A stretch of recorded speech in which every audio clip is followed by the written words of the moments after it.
Masa Nabi wafat, menangis tak esok-esok, siap buka pedangnya daripada busur. Siapa sebut Muhammad mati, aku bunuh dia. Kerana syiddah al-hazin.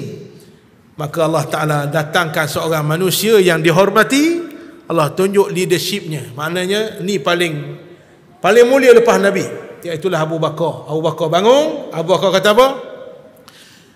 Wa ma Muhammadun illa rasul.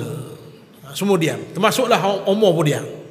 Tidaklah Nabi Muhammad itu kecuali rasul. Afa imma ta'au qutilan qalabtum ala aqabikum. Adakah kerana Nabi mati ataupun Nabi dibunuh, kamu nak balik pada agama asal? Lalu Abu Bakar sebut satu kalimah yang mahal, yang masyhur.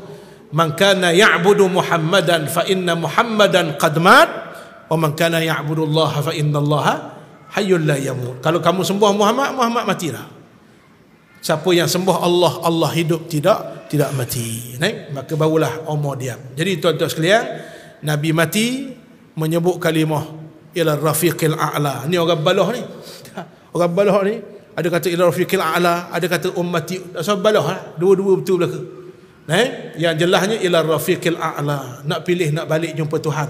Sayyidina Ali dengar sipi-sipi ya, Nabi sebut ummati as-salah.